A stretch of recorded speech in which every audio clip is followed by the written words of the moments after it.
All right. Hello, everybody, and good evening to all our friends in Australia, and good morning and good afternoon to anyone, whoever you are in the world. Welcome to our August meetup, and thank you so much again for joining us this month for our this month session and meetup, virtual meetup, as you are here. It's always great to have you all here with us and for another session, all things Azure, and this time is a bit different, actually. So, to all our friends in Australia, again, I would like to express our, especially in Sydney and Melbourne, hope you are dealing okay with your version of lockdown this time, and it has certainly been yet another tough couple of weeks for all of us, and with ever evolving COVID situation and restrictions here in Australia and across. And so, hope you are all doing well. My name is Sam Alavi. I'm a consultant with Lab3, a Microsoft practice in Australia. And you will see our own contacts, including my teammates, Simon and Arafat, all included on the screen. If you would like to get in touch for a speaking or for anything as such, please do, and you're always welcome, especially if you are doing something cool with Azure or you would like to share your experience from the what you do with Azure. You're always most welcome to share it with us and with our community. Today we've got myself talking you through, as usual, on some Azure news with a specific focus on for developers since the last time we met in July, late July, and then we got the usual stuff, upcoming events, and some useful QA links, and then we can get into the questions if there would be any questions around for the first part. And if there is any question, make sure you pop them in the chat box, and our friends make sure to pick them up and we get back to them to answer during the main session as well for our guest speaker, and we make sure to pass them to the guest speaker at the end or even at the in the middle of the session.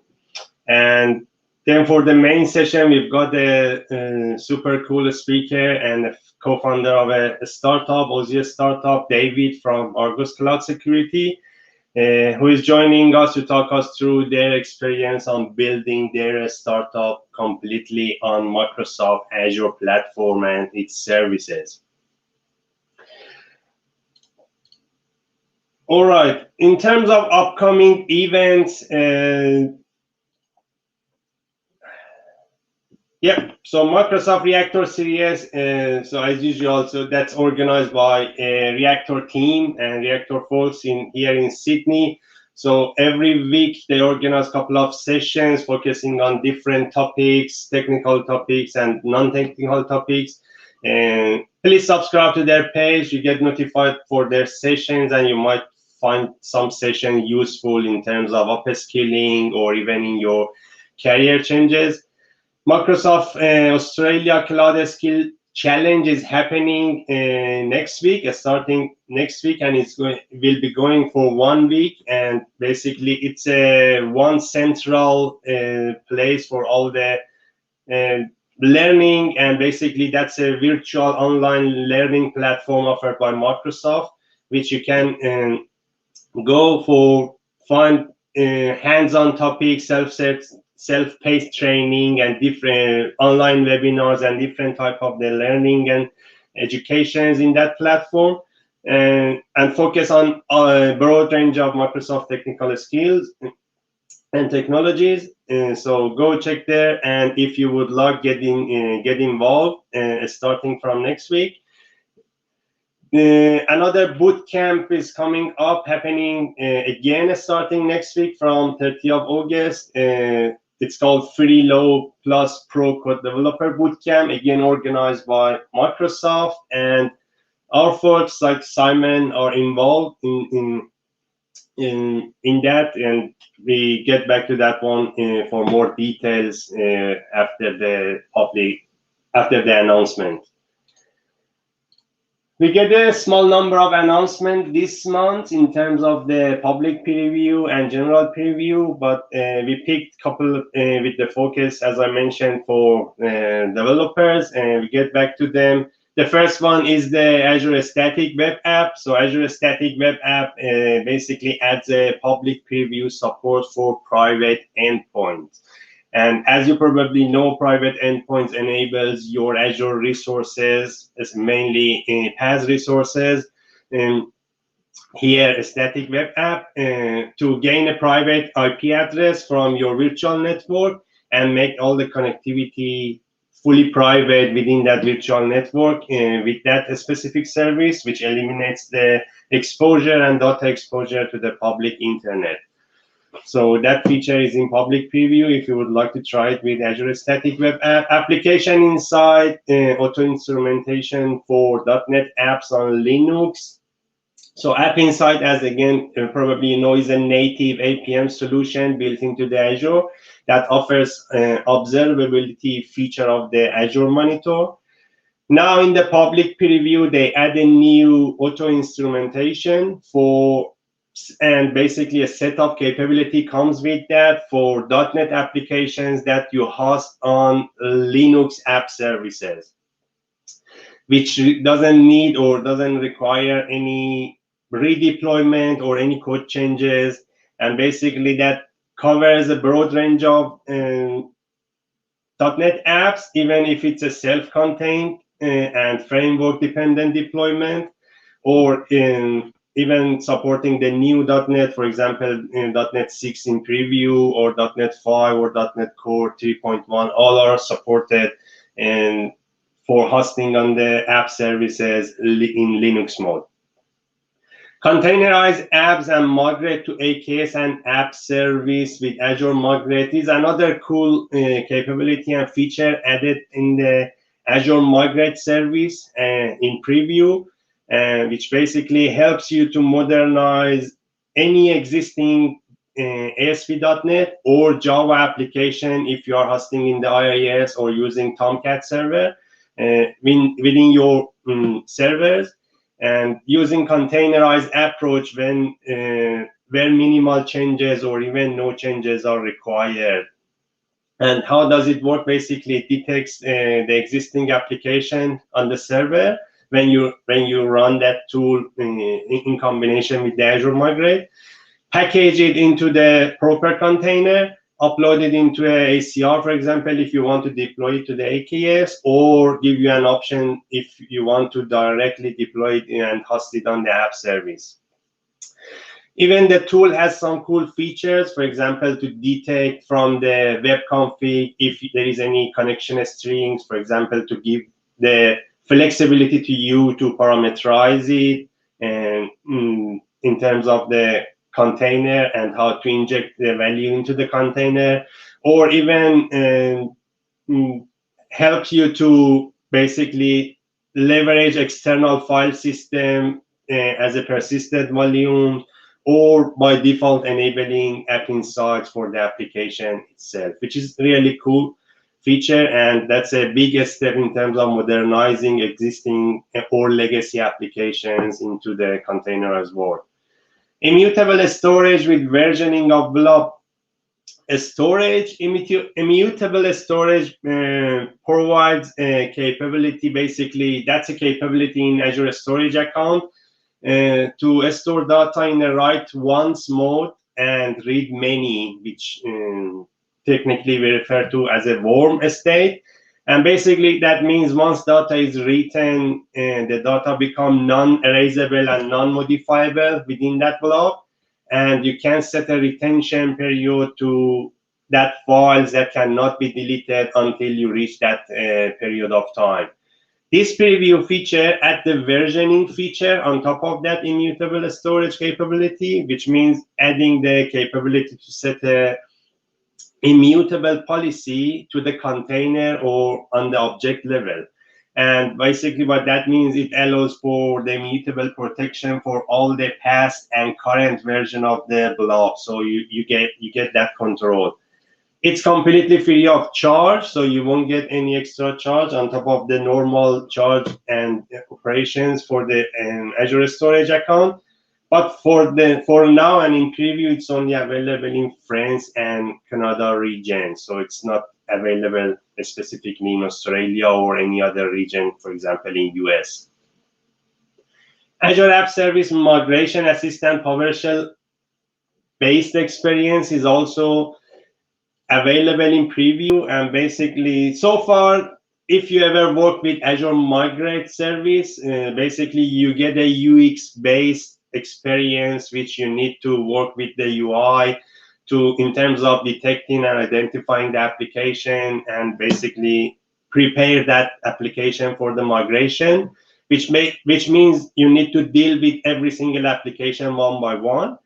But this preview feature enables the automation via using PowerShell-based experience, and gives that PowerShell experience option to do the job in bulk to do at the whole level of the server. For example, if you are hosting multiple applications on the server, it can detect all of them and generates the reports and prepare all of them in bulk for the migration, and do all the discovery, assessment, and migration tasks in bulk for you. And another cool capability is you don't need to install anything, similar to the existing UX-based experience of the Azure Migrate. And because it's a PowerShell, you can enable the PowerShell remoting and run this script or this experience remotely on the server, which eliminates installing the tools on each single server. Lots of Azure Database Postgres also announced during the last 2 weeks, specifically for Postgres and MySQL. For Azure Database is for Postgres and MySQL. We didn't list them here because it's a lot, both in public preview and in GA.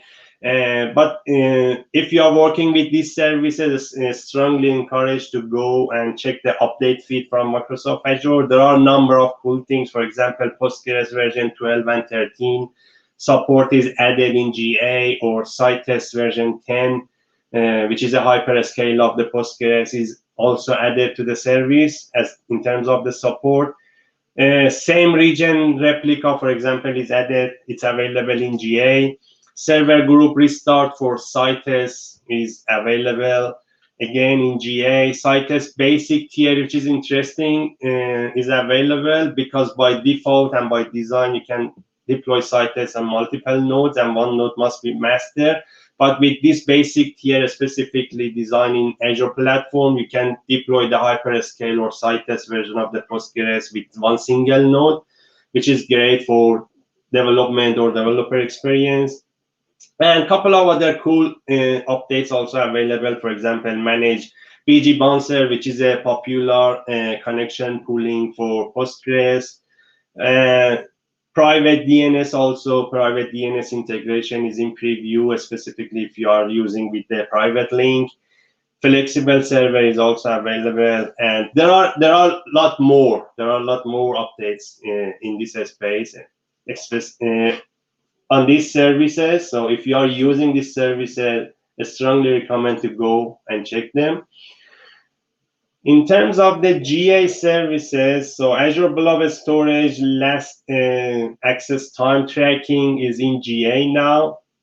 That's a new feature which integrates with the lifecycle management of the data in the Blob Storage to optimize the cost of the storage by allowing the automatic tiering of the deletion of the data based on, for example, when Blob or last access, and you can set a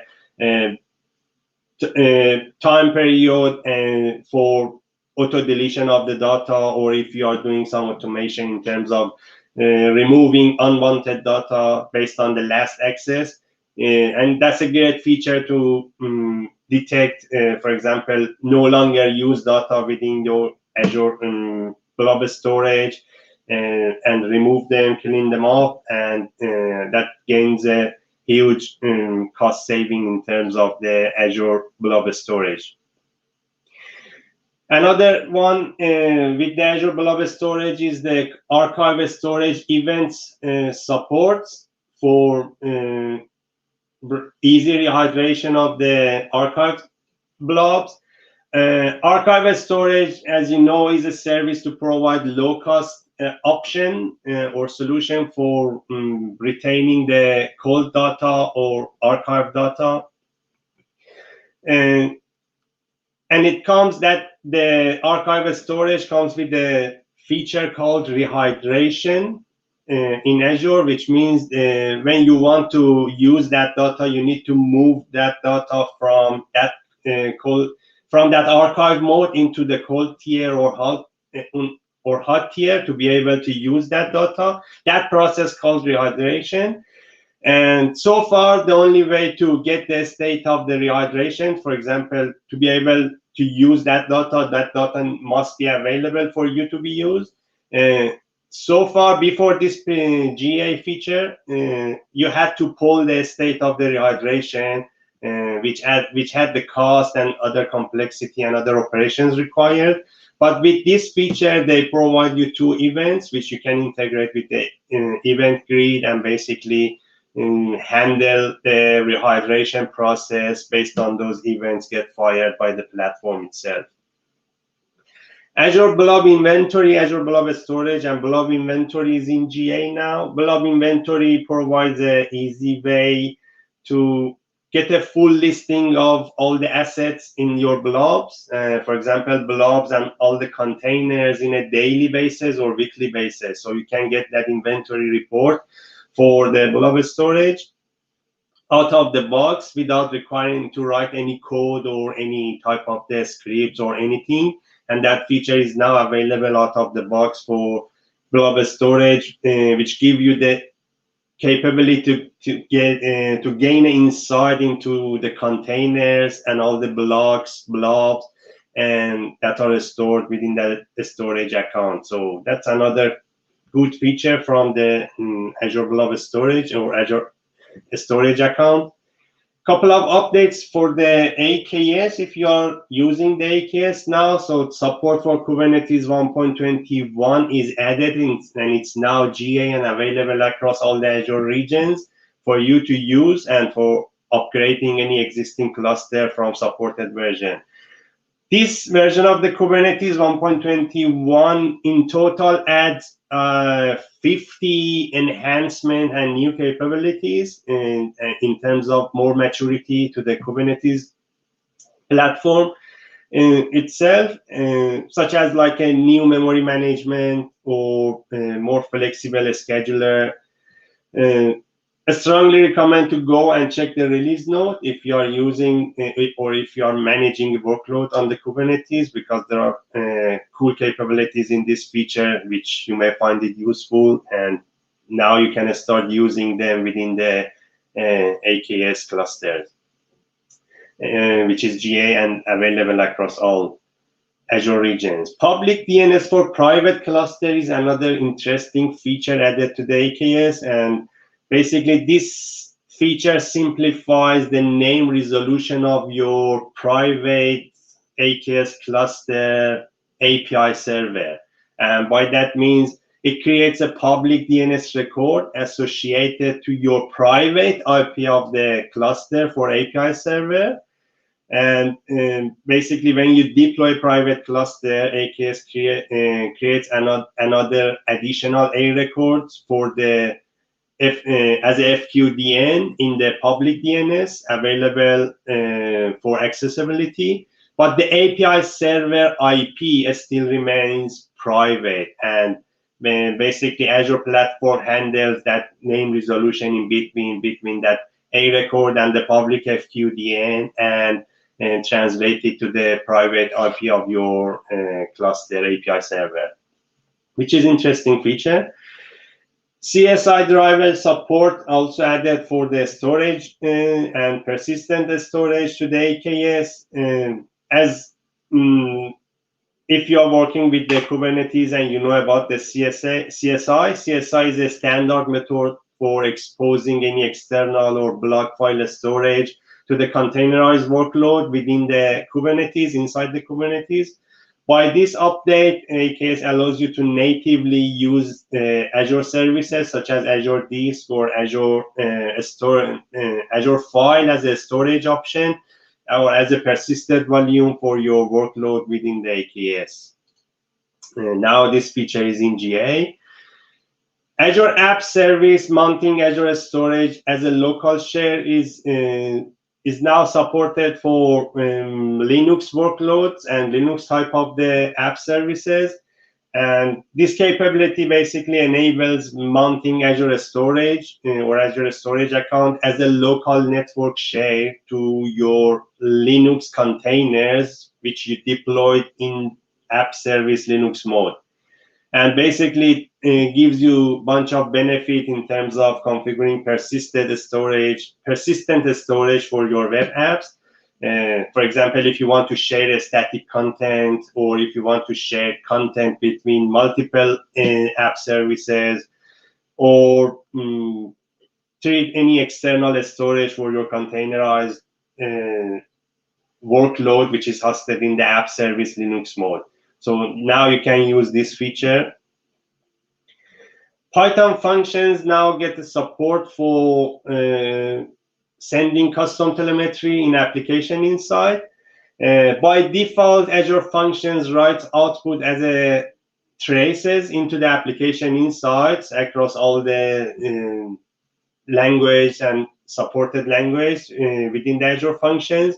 By this update, basically, you can have more control in your Python Azure Functions, when that you can use OpenSense's Python extension, which is newly added to the Python Azure Functions. And by using that, now you can you can send custom telemetry into application inside, which is a great flexibility in terms of having fine-grained logging and tracing as part of your Python-based Azure Functions. And another cool feature, not directly from Microsoft Azure platform, but if you are a developer and you live in the GitHub world, so GitHub Codespaces is now in GA. And if you don't know, GitHub Codespaces is a cloud-based development environment offered by GitHub, which you can access in the web browser or within the Visual Studio Code on your local machine as an integrated solution, or using SSH. And basically, it's now available for all GitHub teams and GitHub Enterprise customers, and it's free for the next, I think, 2 weeks probably. I think it's free until 10th of September if you want to give it a try. So there won't be any charge. You can create and provision your Codespaces in your GitHub, but you must have an account for GitHub Teams or GitHub Enterprise. It's not available in your personal GitHub repos or anything.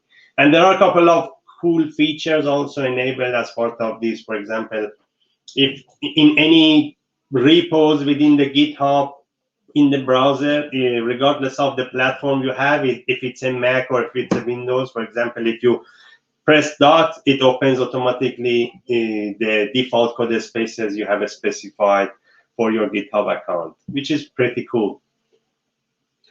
These are GA announcements which we picked for this month. Announce useful also as part of the updates during the July and August. There are lots of retirement announcements, which again we highly recommend and encourage you to go and check the update feed to make sure none of them impacts your workloads or your business or anything if you are by chance running on Microsoft Azure platform. We talk about the Low Pro Code Bootcamp, which is happening next week. Again, back to that one, it's an event that basically has something for every developer, not just for every developer, even something for business leaders, which they want to have and bring innovation to their business. So if you are a low-code developer or pro-code developer, which using any programming language supported in Microsoft Azure platform. That's the event for you, and that's a great opportunity to learn new skills across a broad range of topics. And even as a business leader, if you want to impact or bring any impact into your business or organization in terms of innovation and what you can achieve within Microsoft stack and Microsoft technology. New breakpoint, and so which is a great effort from Microsoft Australia team and Simon and team. And basically that's a regular online show. The new season or it started from last week, so they started the new season with a little bit switch and different. It used to be online and live broadcast on YouTube. Now you need to register to be able to show the watch the shows and basically get involved with that. And so that's not live, but it's great if you want to understand more about your local community, specifically in Australia, and learn new skills and new cool stuff happening in the community and within the developer community, and specifically within the Azure space. Monthly community newsletter also, as usual, is a curated newsletter which you will receive monthly, and with the focus on the developer topics and technologies. And it's designed for you to receive regular updates and digest from the community in terms of events, blog posts, or any cool things happening. And that's a good thing, especially for events, to know and get notified about the upcoming events, similar to what we do here in our user group. Cool. So that's what we have for now for this month. And before jumping into main session with our guest speakers, David O'Brien from Argos Cloud Security, happy to jump on a question or take a break and take a probably short break for a couple of minutes, and then we hand over to Dave.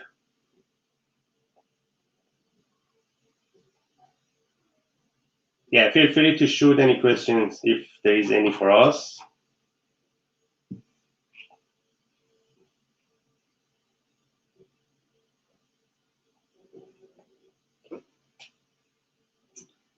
Yep. If no, I will disappear. And Dave, thanks for joining us and stepping up, for sharing your experience. Yeah, 1 minute and then we're good to go. Cheers.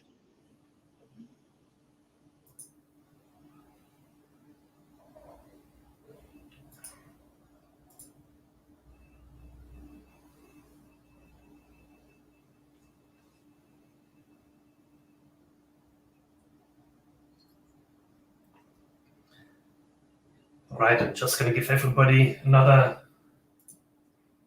I think, 30 seconds, and then let's get started. Yeah, as I said in the chat, if you do have any questions along the way, just shout out, text out on whatever platform you watch, and Sam is probably then going to be able to just let me know about the question, and I usually am very good on just responding to them as I go.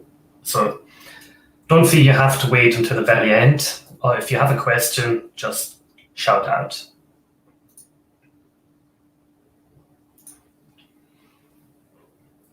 Well, with that, I think my screen isn't showing up at the moment. There we go. There's my screen. Cool. All right. So, as Sam said, I'm going to tell you a bit about how we build, and let's see, does that look all right?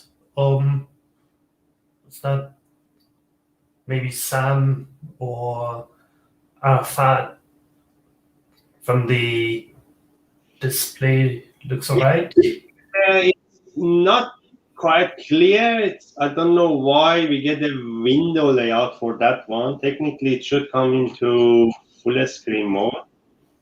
All right, then let's just quickly change that, and I'm gonna do something else and go into full screen.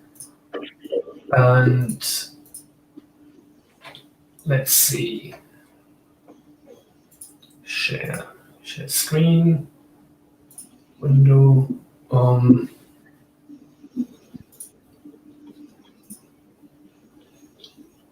That might be better, hopefully.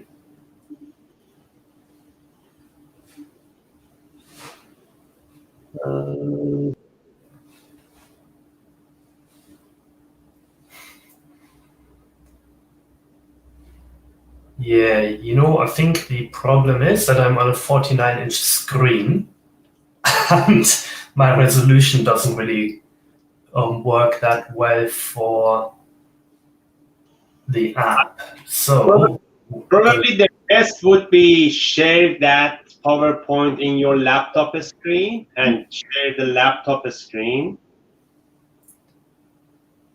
Yeah, it's not a laptop. I am sharing the app, Simon. Right, let's try that again. All right, Microsoft Edge tab, maybe.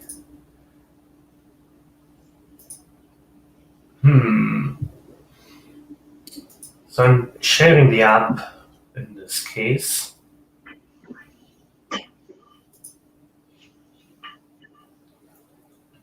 Let's see if that looks a bit better. No, it doesn't really look better. That's a bit crap. It is actually sharing the app, but because there are margins around there. All right, you know what? I'm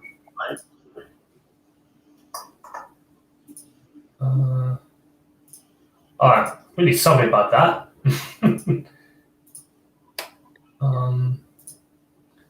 Download. I do have the PDF version here. Let's see what happens if I share the... What you get with that present option? Well, if I say present, then I get entire screen, window, and Edge tab. Okay. So what happens here? Yep, I think that's better now. Good. All right. Now, readable. We can read. Cool. Let's go with that. That's fine. All right. Cool. Well, that's live for you. And new technology. The internet is all new for us. Anyways, so I'm gonna have a chat to you about how we built Argos, a startup on Azure. And if you are from the UK, then I have to put this disclaimer out. No, we are not related to the retailer Argos. It just happens to be that we partially share a name. All right, so who's this guy who can't get to properly share his screen? My name is David O'Brien, as Sam already mentioned. I am a Microsoft Azure MVP. I've been an MVP for 8 or 9 years now, so for quite a while. And last year during COVID, I decided, no, Simon, I can't send you a catalog, sorry for that. But last year, I decided during COVID to start and found a cloud security startup called Argos Cloud Security. I'm based in Geelong, as you can see on the top picture. And if you don't want to talk, if you don't want to talk about IT one day, but about something even more exciting than IT and cloud, then I'd love to talk about planes. Because I'm also a private pilot. And you can see I park in the CBD of Melbourne here in the lower right corner. There's some contact details if you do want to get in touch with me on Twitter, my blog, or the Argos website. So Argos is a cloud security posture management product, and I'm just going to quickly explain what that actually is. Unlike so a cloud security or CSPM product, it checks your cloud environment. Actually, it's a Gartner term, so you can go to Gartner and just see what it is. But in my words, it checks your cloud environment for a certain configuration, and it usually tells you, or it's supposed to tell you, if there's any misconfiguration in your cloud environment that violates specific controls. And many CSPM products that are out there do a very, very good job at mapping these misconfigurations to compliance frameworks like CIS, PCI, ISO 27001, HIPAA, whatever. So that's really what they do. They monitor your environment for misconfiguration at a very, very high level. And what makes a good CSPM? And this is David's opinion. In my opinion, a good CSPM is very easy to use, as every security product should be. It should be frictionless, should be agentless, shouldn't be anything that you have to go and install onto every single thing. It just work automatically out of the box almost, with minimal configuration. And in my opinion, it should really be focused on security. And that's where we get into compliance versus security, where you can be very compliant and insecure, and you can be very incompliant and very secure. And so one doesn't follow the other. And the important thing is that for almost every organization on this planet, both are important. You can't just focus on one.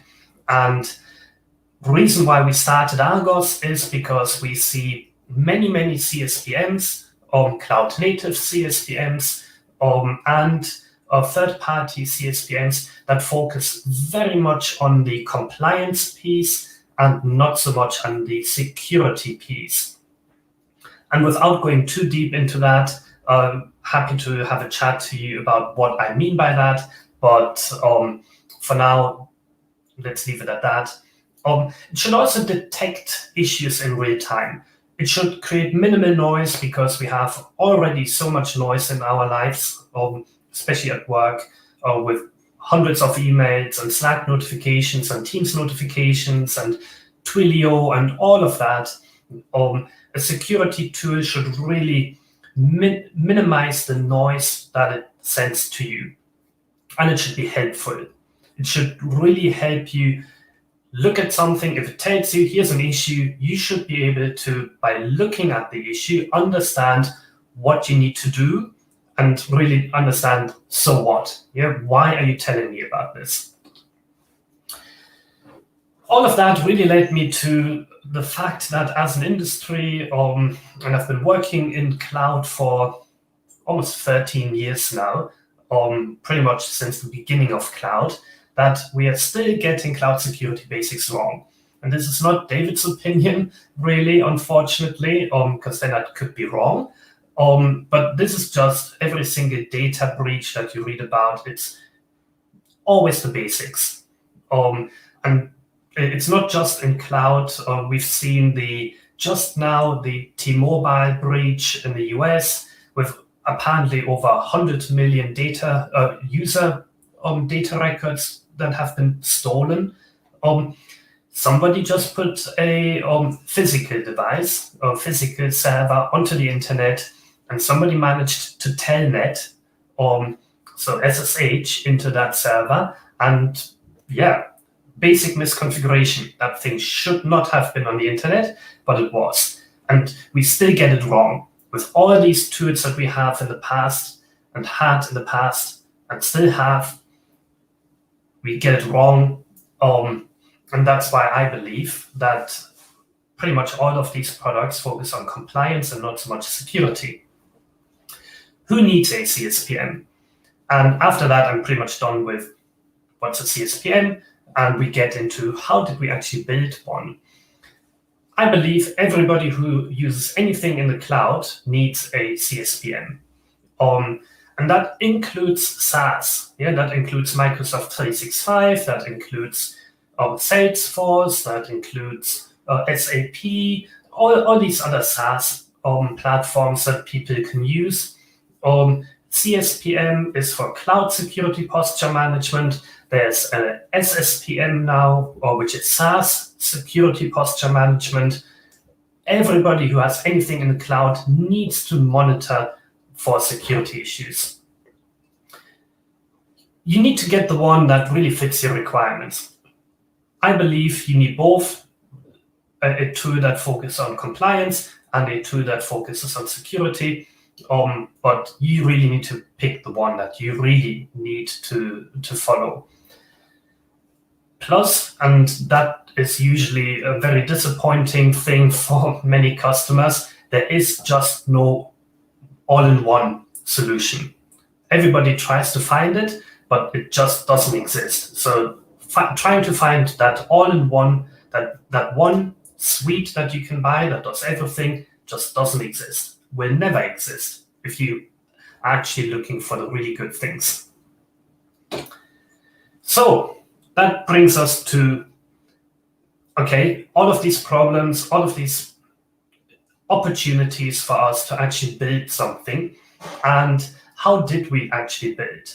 And before we started building, we actually set out these 6 golden rules for Argos to adhere to as much as possible and for as long as possible, because Argos is fully bootstrapped, means it's the founder's money that went into, so my money, that went into Argos to actually build it, to pay the developers, and not so much myself, but actually get everything off the ground. So we really had to focus on what's important. So number 1 was, we're going to focus completely on Azure. All in, no exception. Yeah, we really wanted to use that one cloud for as much as possible and go all in and really consciously lock ourselves in. There's really good articles on the internet about lock-in and how people start freaking out about lock-in and see it as a really bad thing. It's really not. We've locked ourselves in to vendors for decades, and nobody ever really bat an eyelid about that. And suddenly when it comes to cloud, it's the worst thing ever. It's not. So all in on Azure and PaaS, platform as a service, if possible.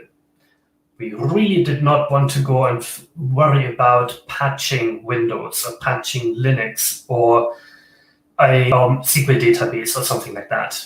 We needed to focus on what we were building. And on security, you cannot be a security vendor without focusing on security yourselves, or without making sure that what you build is actually secure.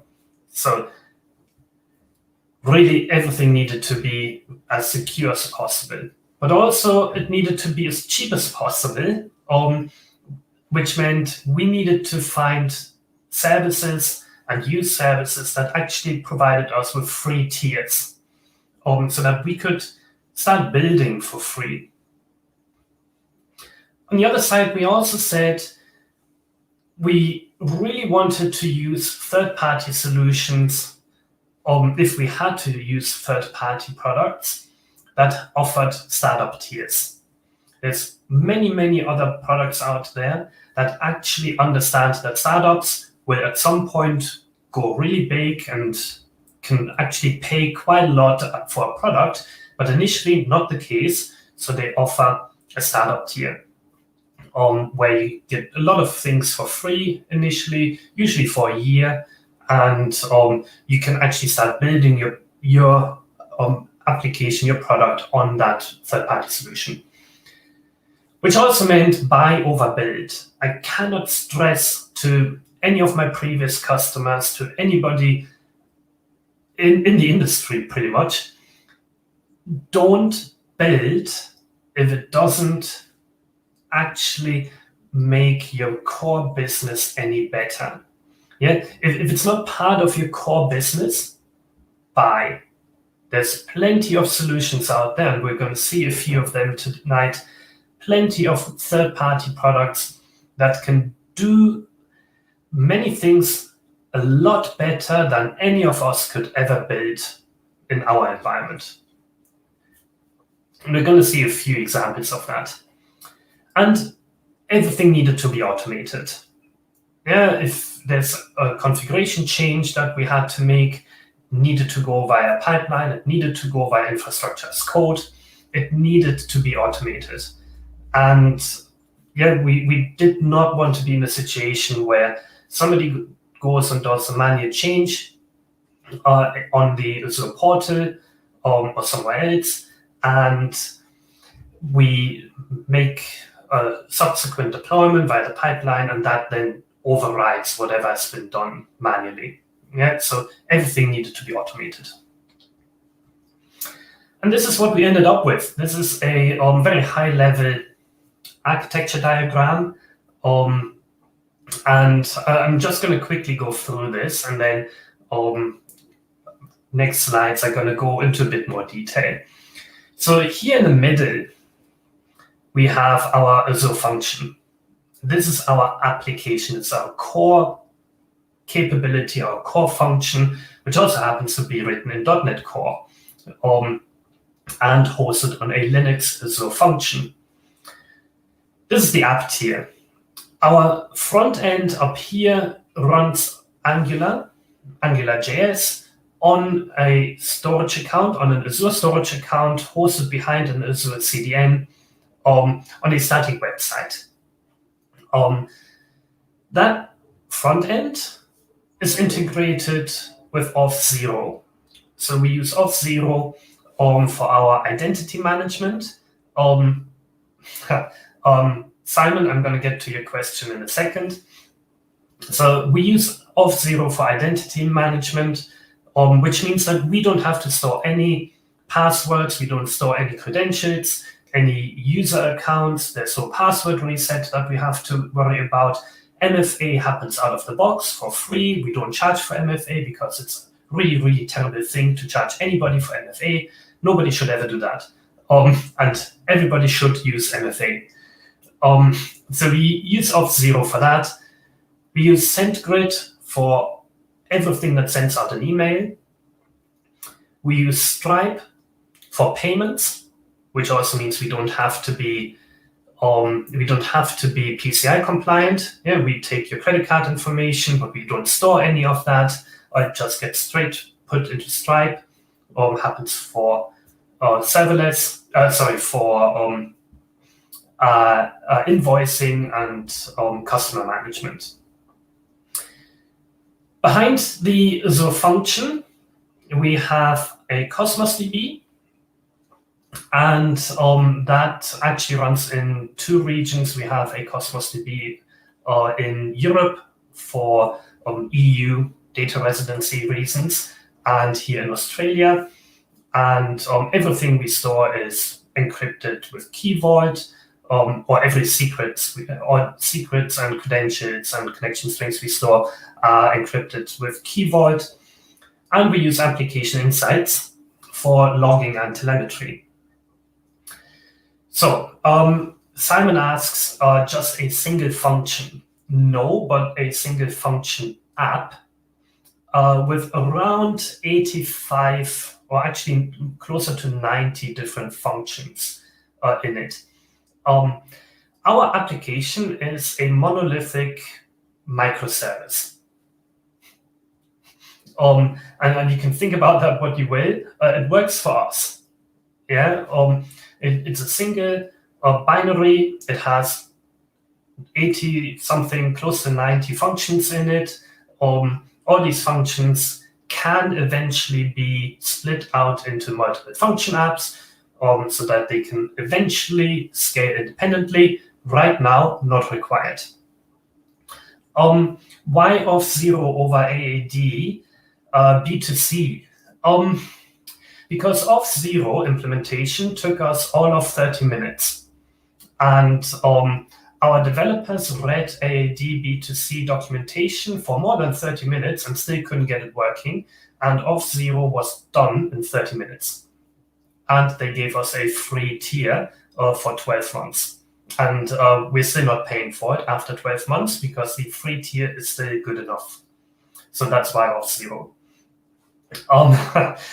The application itself then talks to Azure and the other two clouds to actually then do what the application does, to scan and inventorize the customer cloud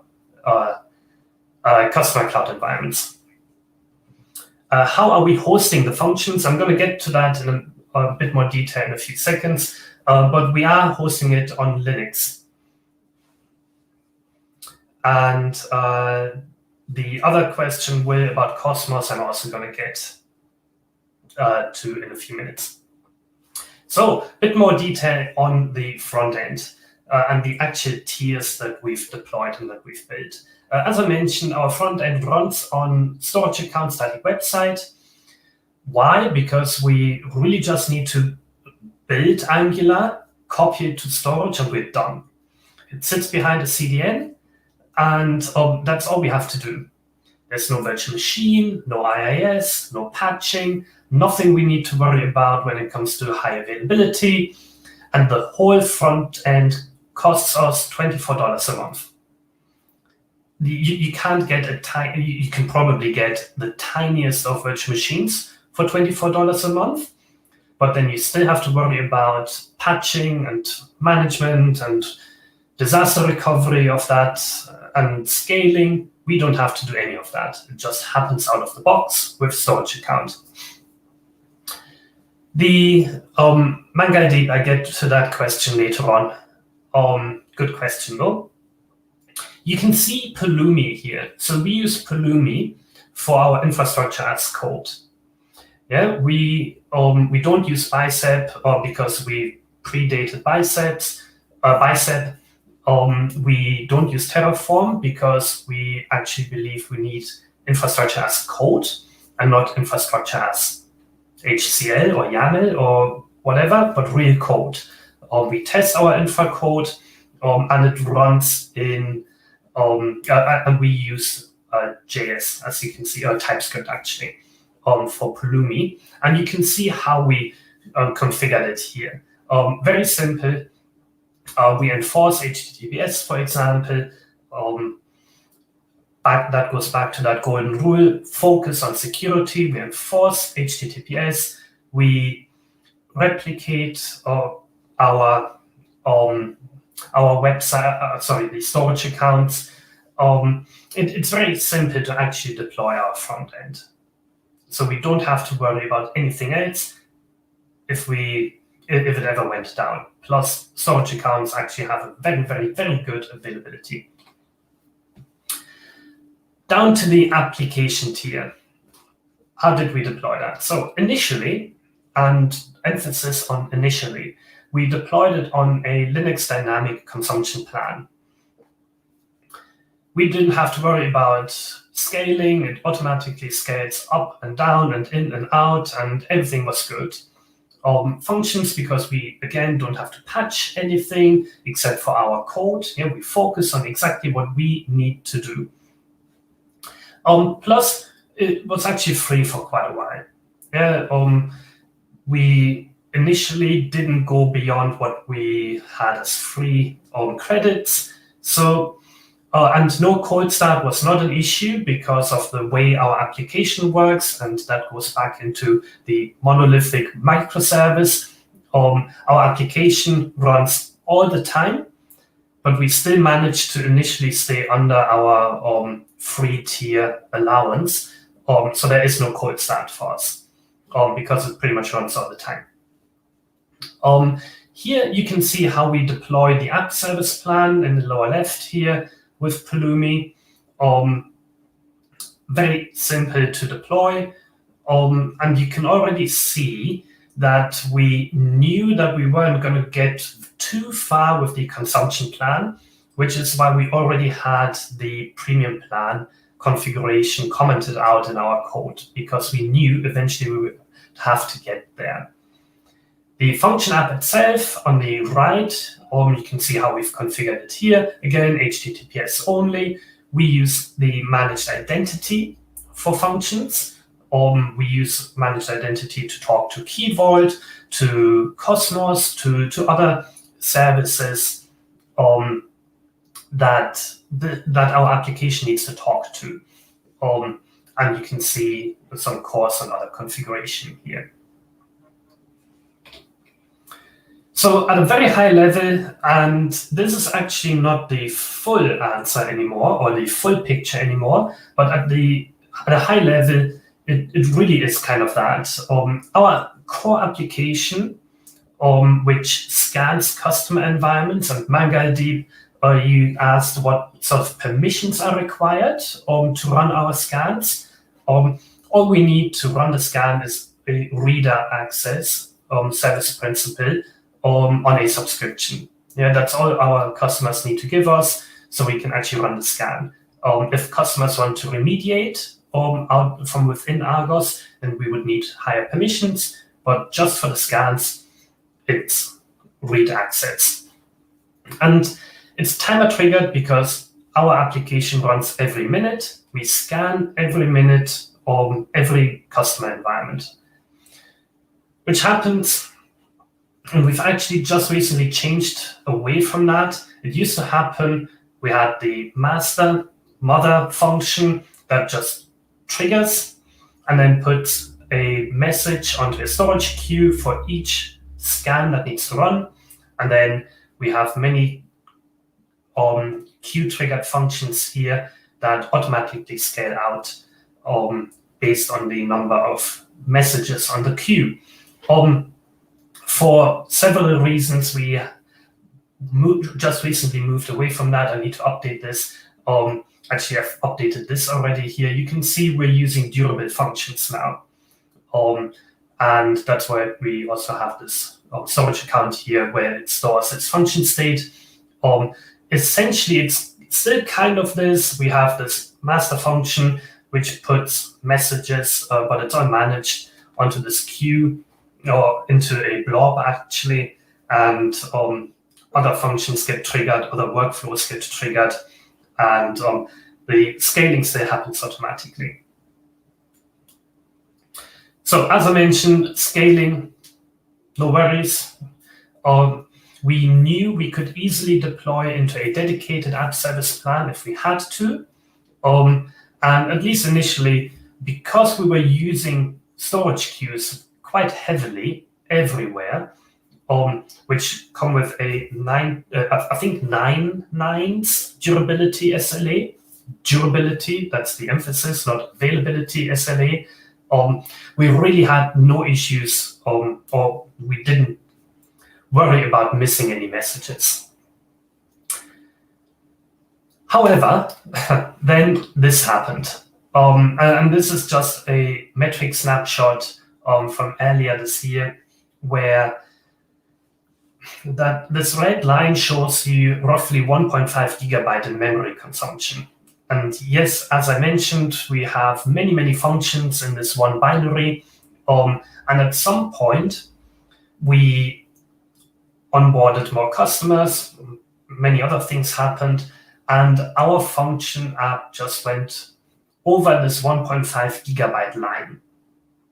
And the consumption plan limits you to 1.5 gigabyte. And we had many, many issues until we then went and had to change. We had to redeploy into a premium plan. The problems really were good problems. Yeah, application grew, more features, more daily active users. It really was a good problem, but the application was definitely now memory constrained on the consumption plan.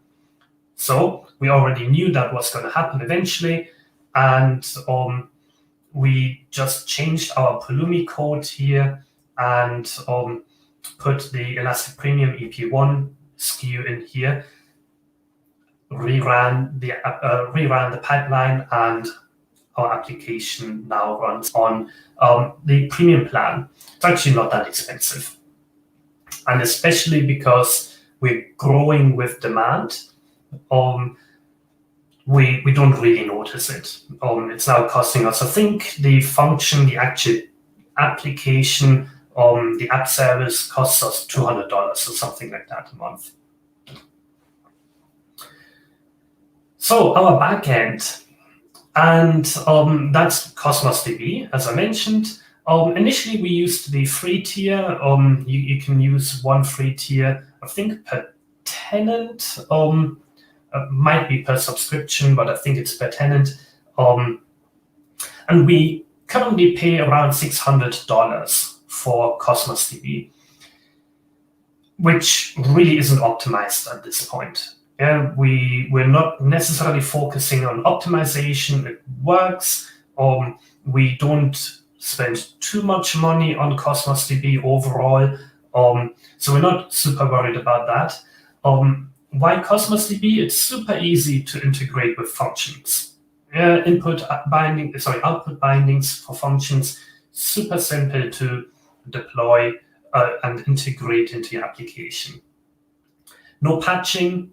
You get high availability for free for replicas of data in one region. And yes, we use the SQL API, which means people that are familiar with SQL can quite easily get started with Cosmos. Over here, you can see how we've configured it in Pulumi. Quite easy to actually do, and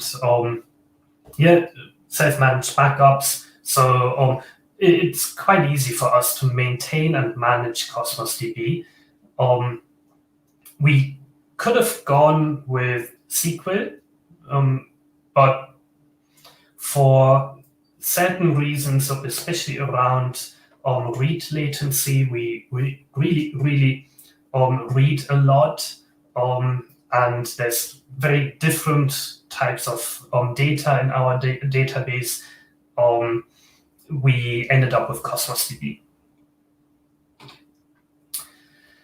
It also gives us automatic scaling, because we do use automated scaling.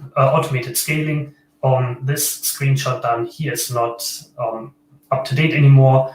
We do use auto scaling now on our containers. We could use fixed request units, but we are now using auto scaling. We have around 24 million requests each month on our account, on our Cosmos DB account. You can see this database here. The top one is the Australian database, and Europe is catching up slowly but steadily, where we have around 1 million documents at the moment in our overall Cosmos DB, in our application. So with 24 million requests, we're happy that we actually don't really need to worry about any of this. I sometimes look into our metrics and think, oh, that's actually quite a lot. But there's never any issues that we have around scaling or capacity issues. So I mentioned third-party integrations, and on the actually, are there any other questions that I missed so far? Will asked, is your Cosmos DB running in provisioned or serverless throughput? It's provisioned, but auto-scaling. Serverless came a bit later, and we just haven't changed. The question around permissions with MangaID, I've already responded to that. Okay, cool. So third-party integrations. Stripe, I mentioned that. I really did not want us to store any payment information. Why? Why would I, if there's really good products like Stripe? If you start storing any credit card information, then boom, you need to be PCI compliant. And now we don't, because we don't know your credit card. And I don't want to know your credit card. So Stripe needs to take care of that. Again, they have a startup offer, and so we don't have to worry about that. Very good integration that Stripe has for any developer. We use GitHub Actions. We use GitHub and GitHub Actions. It's a fully managed CI/CD. I think Sam mentioned GitHub earlier on. We don't pay anything for GitHub at the moment. You get, I think, 2,000 minutes of CI/CD or GitHub Actions for free every month. We build and deploy quite a bit, but we don't get close to 2,000 hours. Each deployment that we do, 2,000 minutes, not hours. But each deployment and build is around 5 minutes. Last night, Node.js or NPM had a few issues. So our deployment actually took something like 13, 14 minutes. But on average, every time we build or a PR gets updated, it's around 5 minutes. So we're far away from actually paying for our CI/CD. SendGrid, because who wants to run any email in their own environment and have to worry about that? Plus, Azure Functions has a super simple integration with SendGrid out of the box with bindings, and they have a free tier available, which still works for us. Auth0, as I mentioned, really the simplest integration that we've found for single sign-on, for identity provider, identity management, for other identity providers like Google or Amazon, Facebook, whatever you want to support. MangaDeep has an interesting point, actually. Yeah, so SendGrid says from US infrastructure. And what if you get a government or federal client and they insist that data must stay in Australia region? So far, we've not had that problem. So really, I'm not going to worry about that at this point. For that customer, we can also just turn email off. We don't send any data really via emails. The only thing we really send via email is welcome to Argos, and that's kind of it. So I'm not too worried about that. All the other information stays in the region that the customer chooses. We don't really send critical information via any of these other products. And where we do, like Auth0 or Stripe, we can choose the location that it's stored in. So, conclusion for us. Actually, yes, Simon. Pulumi, would you consider moving to Bicep? No. A very hard no, actually. Not because of Bicep, but because Pulumi has a huge support for other things. Yeah, we don't just deploy Azure infrastructure through Pulumi. Pulumi has providers for many other things, like Auth0, for example, where we can actually...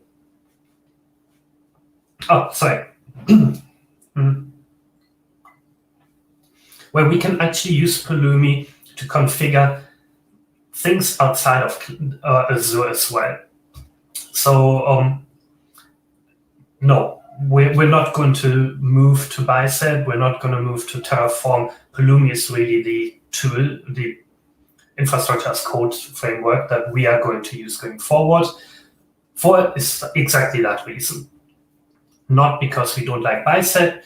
It's a really, really good tool to deploy cloud infrastructure, but if the application integrates into other things and the application actually depends on these other products, then it just makes sense to use something that can also integrate through providers into other tools.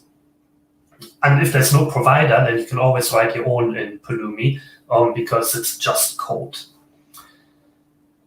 So we had very positive side effects by really focusing on our application. Every single conversation we had with customers was about features and capabilities and what they needed us to put into the application, into the product, and not about, so have you patched your Exchange or something like that? Yeah, we didn't have to focus on patching Exchange or patching virtual machines, making sure that how do we log into our virtual machine or into our database. We really did not have to worry about anything that wasn't core to our business. Also meant by using cloud as we did it, scaling was really built into the infrastructure from day zero.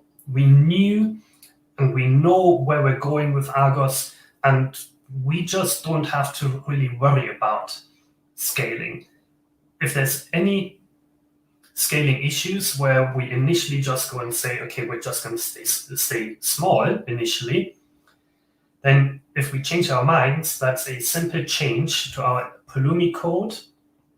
And 5 minutes later, Pulumi is applied to the change via GitHub Actions, and that's it, no worries. Which really means more customers for us. It's really not a technical issue. You can see here in Application Insights, our application was called almost 10 million times in the last 30 days. So it really performs very, very well. Yes, there are issues here and there. As you can also see, there's some failures, but not that many overall, based on the actual amount of executions that Argos has. As I mentioned, yes, we're locked into Azure. Yeah, one thing that you haven't heard me say is Kubernetes. I don't believe even Kubernetes would solve cloud locked in unless you're doing cloud at a very, very high level. Because as soon as you start talking about Kubernetes identity integration or into AAD, suddenly you're using that feature which doesn't exist on a different cloud. So people also need to think about how the infrastructure that they deploy actually gets managed, and not just about the application that can move from cloud to cloud. We think being locked in so far to Azure was a very good decision. Overall, making sure that we use the infrastructure in the way we used it, by not having people need to worry about or learn how to deploy Windows machines or Linux VMs or something like that, we could really easily and can fairly easily hire new people. Yeah, we just need someone who can write C#. Yeah, we don't need a Windows sysadmin. We don't need a at this point at least, we don't need a DBA or something like that. Yeah, we can really focus on the application development. Also, we learned that the way we build it, logging was really the most expensive part of the application. 1 month, Application Insights was really the most expensive thing by far. of the whole infrastructure. We changed that. It's now around 20% of our cost. But yeah, we didn't really focus on the supporting services and turned application insights on, and boom, got a bit of a bill shock that month, but that's all right. We learned and we quickly changed the Pulumi code and made sure that certain things just weren't retained for that long, so all good. Overall, at this point, we pay around $1,500 a month for Argos. Yeah, as you've seen, for almost 10 million executions and 24 million database calls a month, and 1 million documents in Cosmos DB, and all the infrastructure overall around $1,500 a month. App Insights is at the moment, I think, $250 a month or something like that, because we really look into the metrics that our application creates. We really want to understand, what do our customers do, where do things take a bit long, and that's why we really leverage application insights. Yeah, so here's just a bit of an overview, or a bit of a demo, or maybe a few screenshots out of the application. I bet that costs less than your staff. Yes, our staff costs a bit more than the application. So if you're interested, that's our dashboard. We can create some nice visualization of detections that we find, but not a product demo here. Yeah, so thank you very much. There's a few, before I get into that, other questions. Let's see. Other question, I guess I was wondering, is what security controls does Argos check, like AU-ISM? So, yeah, good question. What we check is inspired by certain frameworks. We check things like open ports. We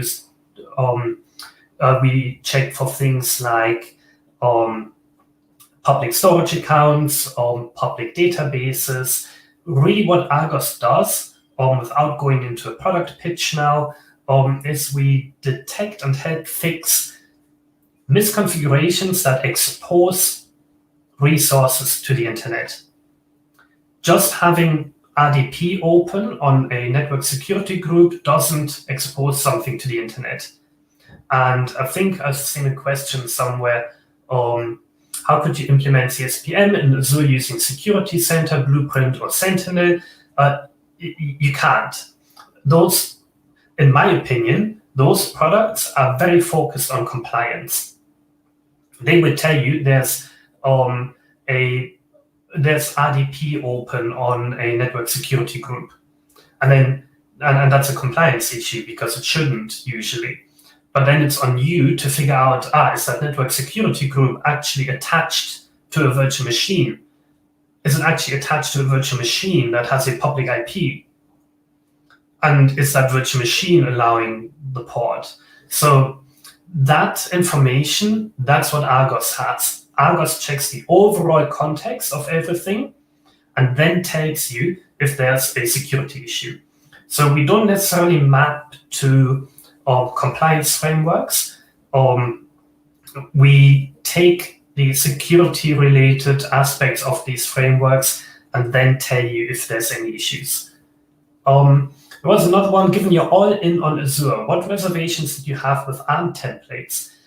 Similar to why we won't go to Bicep, is that they don't support anything outside of Azure. And with ARM templates, I would now absolutely recommend, if you're full in only deploying Azure infrastructure and nothing else, probably don't look at ARM, but use Bicep or take a look at Bicep. And yeah, if you're already familiar with languages like Python or Node or C#, then why not have a look at Pulumi? because then you don't have to go and learn Bicep or HCL for Terraform or something like that. Yeah, Pulumi already supports whatever language you know. And Security Center can strengthen your CSPM. So that's yes-ish. So that goes back to my security and compliance.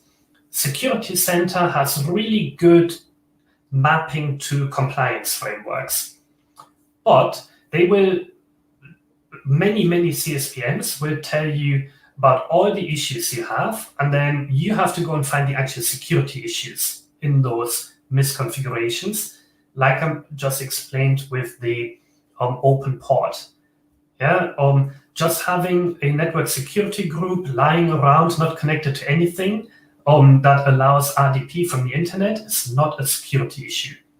And Argos really knows if things are really allowing access from the internet, for example, by looking not just at that one property of something, but at all the other surrounding configurations, at the overall context of cloud. I think that was everything when it came to questions. So, as a thank you for allowing me to speak tonight, we do offer a free trial. If you want to have a look at Argos, just go to our website and you can sign up for free. You don't need a credit card. On average, it takes around 10 to 20 minutes for anybody to actually get going with Argos. And if you choose to become a customer, then get in touch with us via the support button inside of Argos. And for the first 12 months, we're happy to give you 10% discount if you just listened and joined this user group meeting as a thank you. Cool. Oh, Simon, just last question. Any plans to add ML detection in the future? Maybe. I'm very opinionated when it comes to ML or AI and the benefits of that. I think we're thinking about it, but we haven't really made up our minds on that one yet. Would be cool to have even more data. Yes, we have over 1 million detections, and we know what people are doing and what they're doing incorrectly and how they react to that. But I think for real good ML detections, we need even more information, even more data. So yeah. Cool. Again, thank you very much. You can get in touch with me here by email or on the way back to Twitter if you want to get in touch with me here. Ask me any questions. Always happy to answer anything about IT, planes, or if you're all locked down like we are at the moment, just to have a chat about something. Cool. Thanks, David. Looks like there are 2 more questions from Simon. So any interest in spending time to looking at onboarding in Azure Marketplace? I think that's more of marketing solutions you might have. Yeah. So Marketplace, yes, eventually. Yeah. Not right now. There's some specific reasons why not right now, but eventually, yes. Cool. Thanks, David. It was very interesting, especially to see how you focused on solving a problem rather than going over engineering with heaps of services available. And yeah, that was quite interesting. In supporting that, it was to mention next month, end of September, there is a kind of virtual conference organized by Microsoft called Azure Serverless Conf. And highly encourage and highly recommend if you can do. It's a 3 hours conference and covering lots of things in the serverless space. As you can see how Argos Cloud Security built their solution, and 3 of the core components are purely serverless: Cosmos DB, Azure Functions, and static web apps. So all will be covered in that conference, and there are cool sessions organized. So if you are thinking to get your hands on the serverless world, especially in the Azure platform, definitely try to attend that one. That would be fantastic event also. Cool. Thanks, David. If there is Very much. other questions, so let's wrap the evening. Cool. Again, thanks. Very, very special thanks to our guest speaker, David, for great presentation and basically sharing their experience on building their solution. Quite interesting. And thank you so much, everybody, for all of you still sticking around and for all of you attending. And really do appreciate everybody who come along with us every month and support our community and our events. Thank you so much for your time tonight, David, and all the folks, Simon and Arafat on the back end, and any other folks, couple of friends I see in the comments, Will and a few other folks. Thank you so much for your time tonight. It's a rough time. Let's stay safe again, and so make sure you stay healthy and safe, and looking forward to our next sessions in next coming months. Thank you.